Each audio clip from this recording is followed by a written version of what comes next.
I was assigned the flexibility for scenario 3 for the FIT principle. My patient is a 34-year-old mother of two.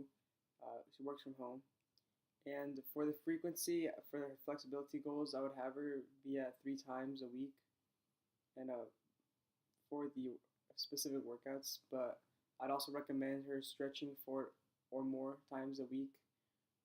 So she's able, since she's at home and has the time, I think she'll be able to stretch to help her out to reach her goals. And the intensity would be a low to moderate for her stretching, and just to be able to increase her range of motions little by little. And for like yoga or Pilates, those type of workouts, the intensity would be at a higher intensity. She should be sweating and but not so intense that she can't talk. She should be able to hold a conversation. And the time for the workouts, the stretching should be at least like a minute per exercise. It could be broken down into like two 30-second holds with 15-second holds of rest in between, or four 15 seconds holds, just depending on her range of motion and where she is at currently. And she can slowly build it up and hold for more. And the type of workouts would be yoga, Pilates, uh, forms of exercises where her range of motion will be involved more.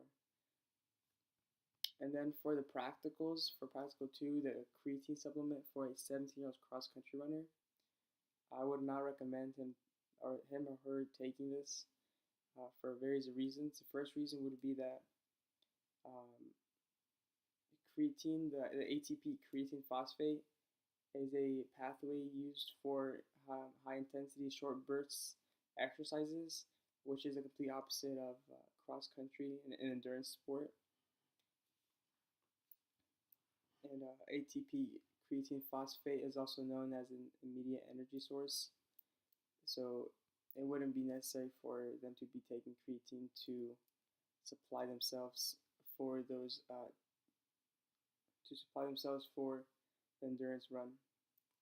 And also another reason why I wouldn't recommend this is because creatine retains water, which could possibly have the runner gain more water weight and perhaps slow them down and affect their performance. As well as there hasn't been many studies in younger athletes, so it wouldn't be advised for someone who is 17 to be taking these creatine supplements since they're under the age of 18. And practical 3, the carb loading for a 30-year-old female runner who has a time of 8 minutes 30 seconds and weighs 125 pounds.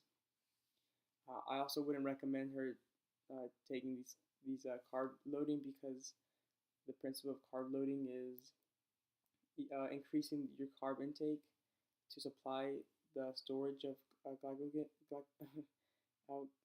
glycogen in the muscles, so to have that reserve. So when you run your event, or yeah, when you run your event, you have that energy stored to help you endure the long endurance run or the event you're doing. And since she's running a 5K, it's less than 60 minutes, and usually for athletes who are carb loading, it's exercises or events that are longer than 60 minutes, like a marathon or whatnot. So there isn't really it's not really necessary for her to be taking so much carbs for her body when she's running a shorter 5K race. And also, since she's a recreational runner, it's not really advised as well, since there's no need. As long as she has a balanced diet and the right training program, she should be fine for her 5K.